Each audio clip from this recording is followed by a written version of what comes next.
Valerie and Alicia, the York County coroner confirming the names of the men and women killed in this fire this morning. 25-year-old Soma Tigueras and 20-year-old Randolfo Hernandez Garcia. They were found on the first floor, and tonight you can see the damage left behind from this fire. The windows now boarded up.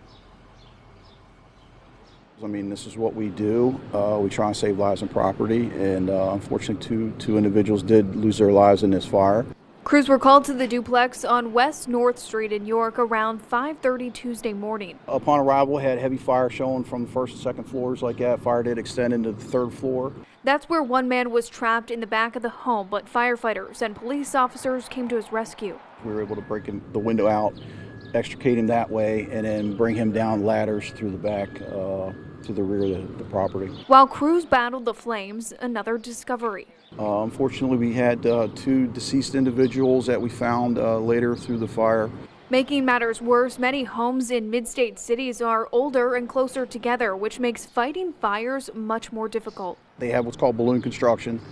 That's where they come in, they'll frame the entire building, and that has void spaces. Those void spaces travel into the other houses and properties that are connected. So with this fire, it got into void spaces and then it would go into the next house. So that's what we do, is we call it chasing the fire for a lot of that through the void spaces. Bob Mann is very familiar with the homes on this block. I grew up here all my life. I lived here till I was 35 years old. And knows what it's like to fight fires. I grew up in York City, and I was actually a volunteer firefighter for about 17 years. He also knows about the heartache that follows when lives are lost. When I heard of the fire, I actually brought some flowers down here this morning to place after the fire. I don't want people to forget. I want people to be remembered, so in a good way.